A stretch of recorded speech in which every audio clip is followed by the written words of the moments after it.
अस्सलाम अलैकुम रहमतुल्लाहि बरकातुहू। प्यारे बच्चों, मैं शेख नईम शेख नसीर सदर मुदर्रिस unique Urdu high school Jalgaon आपका इस्तकबाल करता हूँ।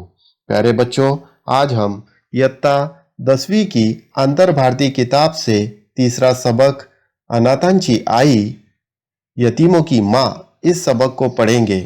इस सबक की लेखिका यतीमों की माँ सिंधुताई सपकाळ है। सिंधुताई ने अपना पूरा जीवन यतीम बच्चों के लिए समर्पित किया, इसलिए उन्हें माई या माँ कहा जाता है। पाठ तिसरा अनाथांची आई। लेखिका आहे सिंधुताई सपकाळ, 1948। अनाथांची सेवा करणाऱ्या सामाजिक कार्यकर्ता ममता बालसदन या संस्थेची स्थापना करून अनाथ मुलांना सांभाळ करण्याचे समाजकार्य त्या करत आहे। त्यांनी अनेक अनाथ मुलांना शिक्षण दिले, जगण्याची प्रेरणा दिली आणि सर्वात महत्त्वाचे म्हणजे समाजात मानाचे स्थान मिळवून दिले। मी वनवासी हे त्यांचे आत्मचरित्र प्रसिद्ध आहे। त्यांच्या सामाजिक कार्याचा गौरव म्हणून महाराष्ट्र शासनाने त्यांना अहिल्याबाई होळकर, सावित्रीबाई फुले या पुरस्कारांनी सन्मानित केले आहे। तसेच सतपाल मित्तल नॅशनल अवॉर्ड व फाय फाउंडेशन यांचेही त्यांना पुरस्कार मिळाले आहेत। त्यांच्या जीवनावर आधारित मी सिंधुताई सपकाळ हा चित्रपट प्रकाशित झाला आहे। सिंधुताई या लयबद्ध वक्तृत्वासाठी प्रसिद्ध आहे। प्रस्तुत पाठात लेखिकेची प्रतिकूल परिस्थिती ही शिकण्याची प्रचंड जिद्द दिसून येते। प्यारे बच्चों, अनाथांची आई सिंधुताई सपकाळ इनकी ज़िंदगी पर एक फिल्म बनी है जिसका नाम मी सिंधुताई सपकाळ है। इस पूरी फिल्म की लिंक मैंने डिस्क्रिप्शन में दी है, इसे आप ज़रूर देखें। आपको ये सबक आसानी से समझ में आ जाएगा। इस सबक में सिंधुताई सपकाळ की मनफी हालात में भी तालीम हासिल करने की जिद दिखाई देती है। चलिए सबक की शुरुआत करते हैं। मी सिंधुताई सपकाळ। मला लहानपणी सगळेजण चिंदी म्हणत, चिंदी अभिमान साटे। वो कहती है कि मुझे बचपन में सभी लोग चिंदी कहते थे। उनका नाम चिंदी अभिमान साठे था। माझा जन्म 14 नोव्हेंबर 1948 रोजी नवरगाव फॉरेस्ट येथे झाला। उनका जन्म जो है 14 नवंबर 1948 को जो है नवरगाव फॉरेस्ट एक मुकाम का नाम है, यहाँ पर हुआ था। माझ्या वडिलांना अन्नाजी म्हणायचे। उनके वालिद को जो है सभी लोग अन्नाजी कहते थे। आमचे घर छोटे से पण छान होते। अंगणात गुरे गाई म्हैशी होत्या। अपने घर का वर्णन वो यहाँ पर करती है और कहती है कि मेरा घर जो है छोटा सा था लेकिन बहुत खूबसूरत था। आंगन में जानवर गाय भैंसे जो है बनती थी। चलिए दूसरे पैराग्राफ की तरफ बढ़ते हैं। मी रोज म्हैशी घेऊन शाळेसमोरून जात असे। सिंधुताई सपकाळ जी कहती है कि मैं रोज़ाना म्हैशी लेकर यानी भैंसे लेकर जो है वो स्कूल के सामने से गुजरा करती थी। त्या शाळेचे नाव होते, उस स्कूल का नाम क्या था? बुनियादी ग्रामशाला पिंपरी मेघे, आरवी रोड, जिला वर्धा। प्यारे बच्चों, आपको स्कूल का नाम याद रखना है। स्कूल का नाम था बुनियादी। वो कहाँ पर थी? ग्रामशाला पिंपरी मेघे, आरवी रोड, जिला वर्धा। महाराष्ट्र का एक वर्धा जिला है जहाँ पर पिंपरी एक गांव है, वहाँ पर आरवी रोड पर यह स्कूल थी। शाळा म्हणजे एक भला मोठा हॉल होता। धान्य ठेवायला गोडाऊन बांधतात तसा, वर कौले असलेला। सिंधुताई सपकाळ जी यहाँ पर स्कूल का वर्णन करते हुए कहती है कि स्कूल किस तरह से थी। स्कूल म्हणजे यानी स्कूल सिर्फ जो एक वहाँ पर मोटा हॉल होता, जिस तरह से आज हमारी बड़ी बड़ी इमारतें हैं उस तरह से स्कूल नहीं थी। सिर्फ एक हॉल, एक बड़ा रूम था। जिस तरह से धान्य यानी अनाज रखने का गोडाउन होता है उस तरह से जो है वो स्कूल का रूम था। वर कौले असलेला, उसके ऊपर छत पर जो है कौलू रखे हुए थे। समोर एक छान भले मोठे चाफ्यांचे झाड होते। त्याची टपोरी पांढरी शुभ्र फुले शाळेच्या अंगणात पडलेली असायची। यहाँ पर उस स्कूल के सामने एक खूबसूरत भले मोठे यानी बड़ा सा चाफ्यांचे झाड़ होता। चाफ्यांचे झाड़ यानी ये एक पौधा है जिसे हम उर्दू में चंपा का पौधा भी कहते हैं। उसकी टपोरी टपोरी यानी बड़े पांढरी शुभ्र यानी सफेद रंग के फूल स्कूल के आंगण में बिखरे हुए होते थे। म्हशी घेऊन जाताना शाळेपाशी आले की मी म्हशी घेऊन शाळेपुढे थांबत असे। शाळेत जाणाऱ्या मुली चांगले कपडे घालून वेणीफणी करून शाळेसमोर खेळत असायच्या। काही जणी झाडाखाली बसून अभ्यास करत असायच्या। भैंसे ले जाते वक्त स्कूल के करीब आए तो सिंधुताई भैंसे लेकर स्कूल के सामने रुक जाती थी। यहाँ पर स्कूल जाने वाली लड़कियों का जिक्र करते हुए सिंधुताई कहती है, स्कूल जाने वाली लड़कियाँ अच्छे कपड़े पहनकर वेनीफनी यानी सर में कंघी करके स्कूल के सामने खेलती थी और कुछ लड़कियाँ दरख्त के नीचे बैठकर अभ्यास पढ़ाई करती थी। प्यारे बच्चों, आपको यहाँ पर दो बातों को याद रखना है कि कुछ लड़कियाँ खेला करती थी और कुछ अभ्यास पढ़ाई किया करती थी। आपण पण शाळेत जावे, मी एकदा अन्नाजींना म्हटले। सिंधुताई सपकाळ जी कहती है कि मैंने भी स्कूल जाना चाहिए, ऐसा मैंने अन्ना जी यानी मेरे वालिद से कहा। अन्ना जी, मला शाळेत जाऊन शाळा शिकायची। उन्होंने कहा, मुझे स्कूल में जाकर तालीम हासिल करना है। चूल्हे पुढे बसून भाकरी करणारे आईने हे ऐकले अनु ती तरातर बाहेर आली। चूल्हे के पास बैठकर रोटियां बनाने वाली माँ ने ये बातें सुन ली और तरातर बाहर आली यानी जल्दी जल्दी बाहर आई और कहा, चिंदी काय म्हणालीस, शाळेत जायचे? अनुरोज, म्हशी कोण सांभाळील? आपल्या साठेच्या घराण्यात अजून कोणी शाळेची पायरी सुद्धा चढले नाही। अनु, शाळेत जायचे म्हणते शानी? यहाँ पर उनके वालिदा को बहुत गुस्सा आया और उन्होंने कहा, शाळेत जायचे म्हणतेस यानी स्कूल में जाने का कहती है, और रोज़ाना भैंसों को कौन संभालेगा? आपल्या साठे घराण्याचा, देखो अब साठे यहाँ पर जो एक सब कास्ट है। साठे जिस तरह से सैयद खान पठान होते उस तरह से साठे जो एक सब कास्ट है। घराण्यात अजून कोणी शाळेची पायरी सुद्धा चढले नाही यानी स्कूल की कोई पायरी भी जो है नहीं चढ़ा है। अनु शाळेत जायची म्हणती शानी और स्कूल में जाने का कहती है शानी, इस तरह से उनकी वालिदा कहती है। अन्नाजी आईचे ऐकत होते पण काहीच बोलत नव्हते। उनके वालिद साहब यहाँ पर तमाम बातें सुन रहे थे लेकिन कुछ बोल नहीं रहे थे। मी रडायला लागले। सिंधुताई यहाँ पर रोने लग गई, पण माझे कोणी ऐकत नव्हते लेकिन उनकी कोई सुन नहीं रहा था। माझे वडील म्हणाले, मेरे वालिद ने कहा गप बस। उन्होंने कहा गप बस।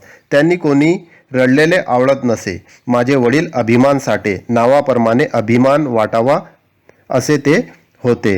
वो त्यांना कोणी रडलेले आवडत नसे यानी उनको कोई रोने वाला जो है यहाँ पर पसंद नहीं था। माझे वडील अभिमान साठे, जिस तरह से उनका नाम है, नावाप्रमाणे यानी नाव के जैसा ही अभिमान यानी फक्र वाटावा असे वो जो है थे।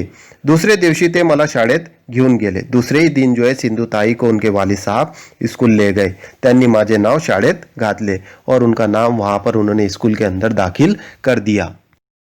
दूसरा पैराग्राफ है, वयाच्या 9व्या वर्षी मी या शाळेत गेले। सिंधुताई सपकाळ जी कहते हैं कि उम्र के 9वें साल जो है मैं स्कूल गई। गावातलेच वांदिले गुरुजी मुख्याध्यापक होते।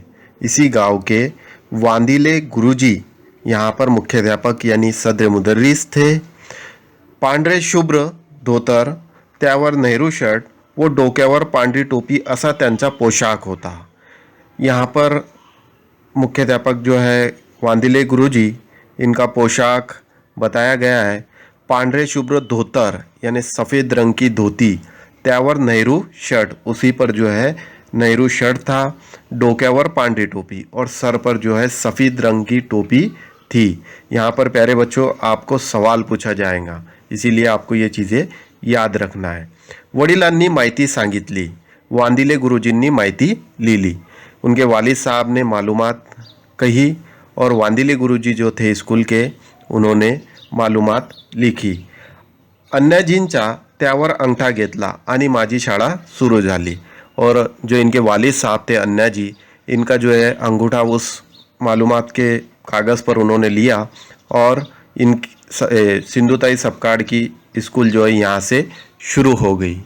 शाळेत नाव घातले तरी म्हशी सांभाळायला जावेच लागायचे.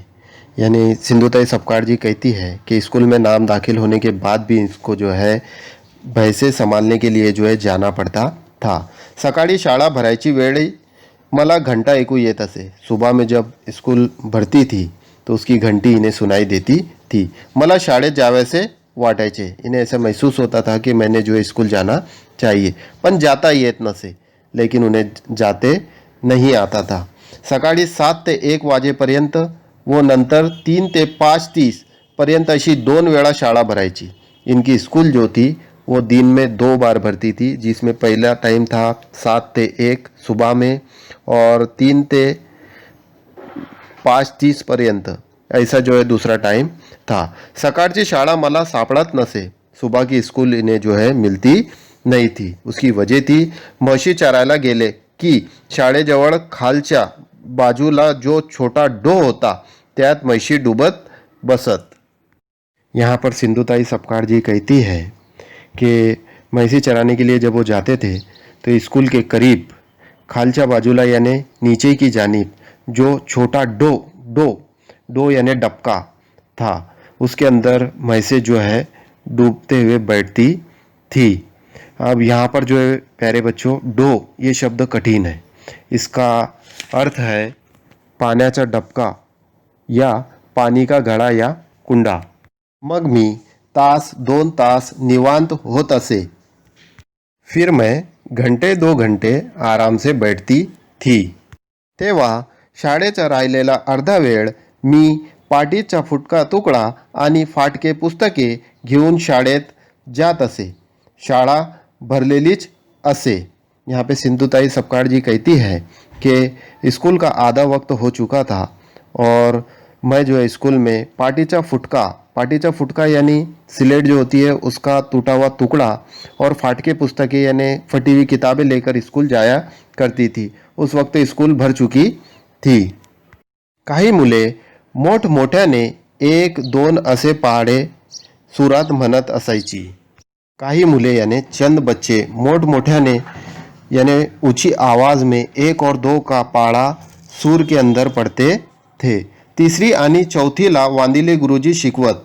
तीसरी और चौथी क्लास को जो है वांदिली गुरुजी जो है पढ़ाया करते थे. तर पहिली दूसरीला कांबळे गुरुजी और पहिली दूसरी को जो है कांबळे गुरुजी जो है सिखाया करते थे. 4 कोपऱ्यात 4 वर्ग अशी रचना असे. 4 कोनों में 4 क्लास, इस तरह क्लास को तरतीब दिया गया था. आप लोगों को पता ही है कि स्कूल का एक बड़ा सा हॉल था और उसी हॉल में जो है ये स्कूल चला करती थी. मी वर्गात गेले की मुले मुली म्हणत, गुरुजी चिंदी आता शाळेत आली बघा. यानी जैसे क्लास के अंदर सिंधुताई जी जाते थे तो लड़के और लड़कियां जो है गुरुजी से कहते थे कि चिंदी अभी स्कूल के अंदर आई है. वांदिले गुरुजी माझ्याकडे रागाने बघत. जो वांदिले गुरुजी थे वो इनकी तरफ गुस्से से, रागाने यानी गुस्से से देखते थे. पण कांबळे गुरुजीचे आश्वासक डोळे मला न बोलता सांगत, ये बस वर्गात. यहाँ पर कांबळे गुरुजी की यकीन दिलाने वाली आंखें मुझे कुछ भी न कहते हुए बहुत कुछ कह जाती थी. आ बैठ क्लास में. आश्वासक डोळे याने यकीन दिलाने वाली आंखें. माझ्यावर त्यांनी खूप माया केली. मी शाळेत उशिरा गेले तरी ते रागवत नसे. सिंधुताई जी कहती है कि जो कांबळे गुरुजी थे उन्होंने इनसे जो है बहुत मोहब्बत की और ये अगर स्कूल में लेट भी जाया करती थी तो वो उन पर रागवत नसे यानी गुस्सा नहीं करते थे. त्यांची उबदार माया नसती तर मी जी थोडीफार शिकले तेवढीही शाळा शिकू शकले नसते. यहाँ पर उबदार कठिन शब्द है जिसके मानी ऊर्जा देनारी, गरम, या उर्दू के अंदर देखते हैं तवानाई देने वाली या गर्म. इनकी माँ जैसी मोहब्बत ना होती तो मैंने थोड़ा बहुत सीखा है, इतना भी नहीं सीख पाती. आयुष्याच्या वैरान वाळवंटात जशी सावली असावी तशी मला गुरुजींची माया वाटायची.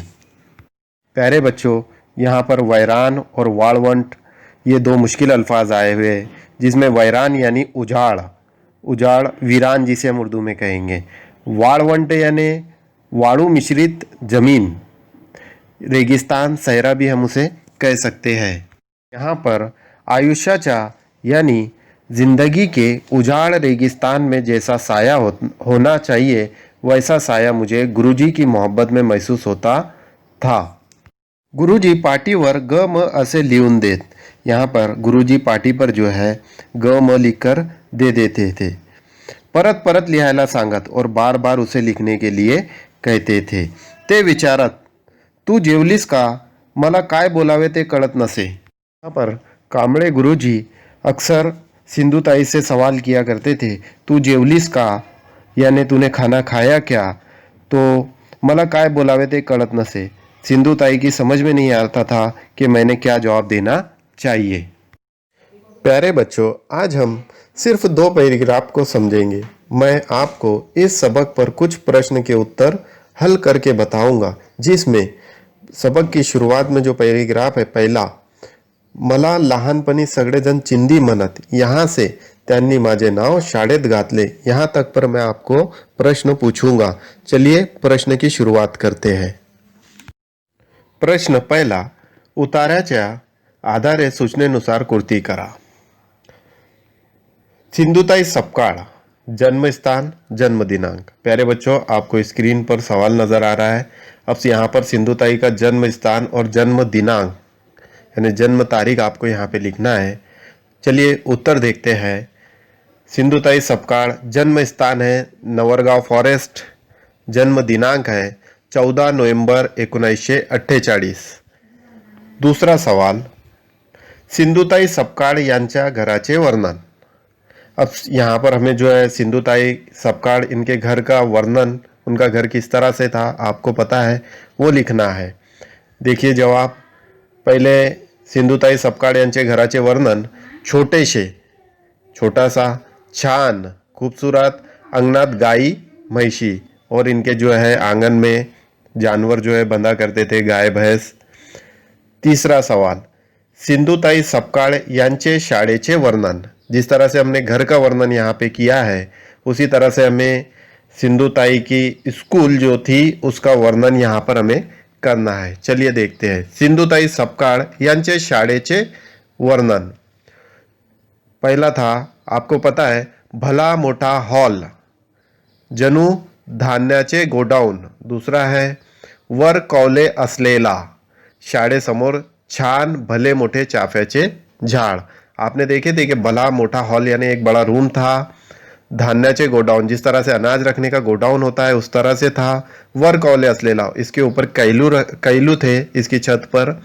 शाळेसमोर छान भले मोठे चाफ्याचे झाड, एक जो है चाफ्याचे एक पौधा है, वो पौधे का झाड़ जो इसके सामने था. अगला सवाल है, शाळेत जाणाऱ्या मुलींचे वर्णन. अब स्कूल में जाने वाली जो लड़कियां थी, बच्चे थे, उनका वर्णन, उनका जिक्र यहाँ पर करना है. तो देखते हैं आगे. शाळेत जाणाऱ्या मुलीचे वर्णन, चांगले कपडे घातलेले, अच्छे कपड़े इन्होंने जो है पहने हुए थे.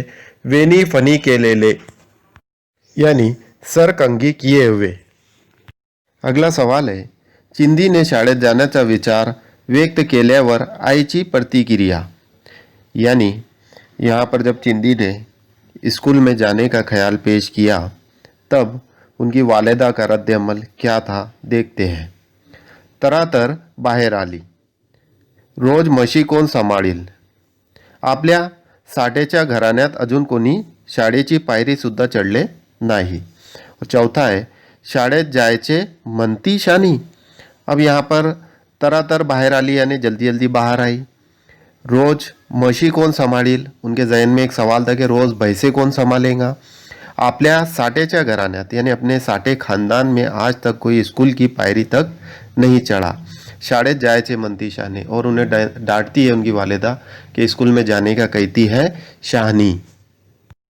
अगला सवाल है, शब्दात उत्तरे लिहा, जिसमें पहला है, सिंधुताई सपकाळ यांचे लहानपणीचे नाव। अब यहाँ पे सिंधुताई सपकाळ के बचपन का नाम लिखना है कि उन्हें बचपन में लोग किस नाम से पुकारा जाता था। उम्मीद करता हूँ आप सभी को इसका जवाब पता होगा। जवाब है चिंदी। सिंधुताई सपकाळ यांचे शाळेचे नाव, उनकी स्कूल का नाम क्या था? बुनियादी। चाफ्याचे झाडाचे फुले कैसी थी? चाफ्याची झाडाचे फुले, जो चाफे का पौधा था उसके फूल किस तरह से थे? टपोरी, बड़ी। पांढरी शुभ्र, सफेद रंग की। अभिमान साठे यांचे टोपन नाव। अगला सवाल था अभिमान साठे यांचे टोपन नाव। अब इनका जो टोपन नाम था, उनके वालिद साहब को उस गांव में किस नाम से जो है पुकारते थे लोग, तो उन्हें अन्या जी कहकर जो है पुकारा जाता था। ये उनका टोपन नाम था। अगला सवाल है झाडाखाली बसून काही जणी करायच्या, यानी स्कूल के अंदर जो है कुछ बच्चे बैठकर दरख्त के नीचे बैठकर क्या करते थे? तो वहाँ पर आपको जवाब पता ही होगा कि वहाँ पर अभ्यास करते थे, पढ़ाई किया करते थे। प्यारे बच्चों, यहाँ पर हमने कुछ सवालात के जवाब देखे। इसके अलावा भी आपको बहुत से सवालात जो है पूछे जा सकते हैं, जैसे समानार्थी शब्द लिहा, लिंग ओळखा, सौमत का प्रश्न आपको ज़रूर आएगा एग्ज़ाम में।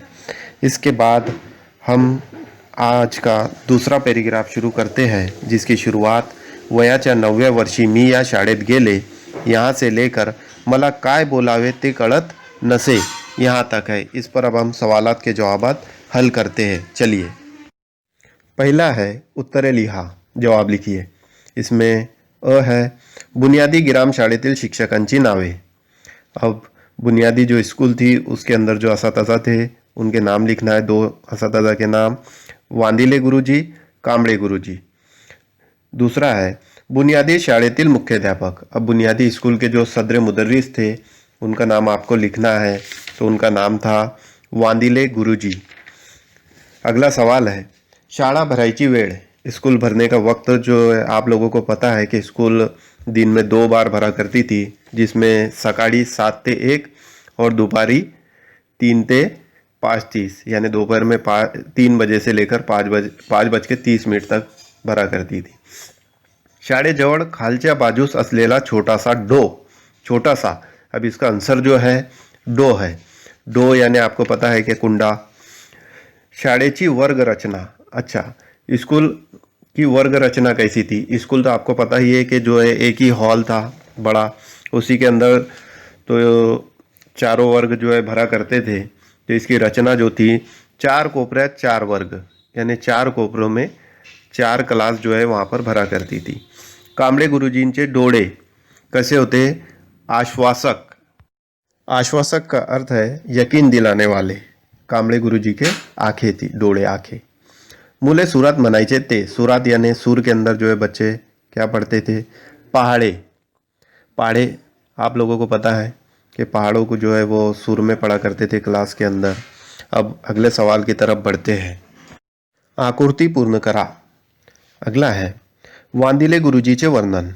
अब वांदिले गुरुजी आपको पता है, उनका वर्णन, उनका पहनावा यहाँ पर हमें लिखना है, जिसमें पहला है पांढरी टोपी, सफ़ेद रंग की टोपी वो पहना करते थे। मुख्याध्यापक सदर मुदर्रिस थे स्कूल के। नेहरू शर्ट वो पहनते थे। धोतर पांढरे शुभ्र, धोतर यानी धोती सफ़ेद रंग की पहनते थे, पांढरे शुभ्र यानी सफ़ेद रंग की। अगला सवाल है पहिली व दूसरीला शिकविणारे शिक्षक। पहली क्लास और दूसरी क्लास को पढ़ाने वाले जो असातिज़ा थे, यहाँ पर उस्ताद थे, उनका नाम यहाँ पे लिखना है। तो उनका नाम है कांबळे गुरुजी। और अगला सवाल है तीसरी व चौथीला शिकविणारे शिक्षक। तीसरी क्लास और चौथी क्लास को पढ़ाने वाले उस्ताद वांदिले गुरुजी। उत्तर है। प्यारे बच्चों, आज हमने अनाथांची आई इस सबक के 2 पैराग्राफ को समझा। उम्मीद करता हूँ आपको समझ में आया होगा। अगर आपको कोई मुश्किल आती है तो मेरे व्हाट्सएप नंबर या कमेंट में मैसेज करिए। इंशाअल्लाह मैं उसे हल करने की कोशिश करूँगा। इस सबक को मैंने अनाथांची आई पार्ट 1 और अनाथांची आई पार्ट 2 दो बनाया है। दोनों को आप ज़रूर देखें। इस सबक पर सिंधुताई सपकाळ फिल्म बनी है, इसकी लिंक मैंने डिस्क्रिप्शन में दिया है। इस फिल्म को आप ज़रूर देखें आपको ये सबक आसानी से समझ में आ जाएगा। दुआ में याद रखिए। अल्लाह हाफिज़।